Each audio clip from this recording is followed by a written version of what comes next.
Mana urtuqalla qonunluq jazva Chawzayvanga 900 kilo yük götüre alaydigan yerlik müşta urup sukulga yeri yok işençlik Picasso qulti degan urtuqalla mana jurakdan birini besib ötüp filmni davomida qatqan bolsanglar bugun sizlar elib kelgan mashina 2019 4-ayning yerlik birinchi qo'ltugan Janxoyning T6 degan Picasso elib keldim. Ko'p iqtidorli rol Davxon qurum urunduq surat muqimlaydigan knopkasi bor rolda telefon qabul qiladigan knopkalar bor. Mana işinin boşluğum intan kengre, juansho'larım intan joy-joy qilib qo'ygan. Mashina usqan jihatim shunda egiz chiqqan mashina. To'cham uzun jachangban chiqdi. Juda o'zi pokiz, ishonchli, qonunliq jazva Picasso qulti degan urtuqalla mana shash to'sanglar bo'ldi.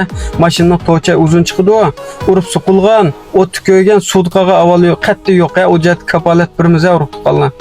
Mashinaniki bo'shanishigan 2026 2-oyda, gazshigan 2028 5-oyda rasmiyatni to'liq urtuqalla.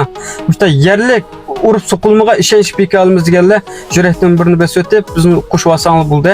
Aloqa qilish telefon nomerimiz 155 69 33 33 72. Mashina palyansi 2.0 benzin motor, chiqichaq tortadigan qonunliq 100 litrlik gazva. Mashina o'rni Shinxoda.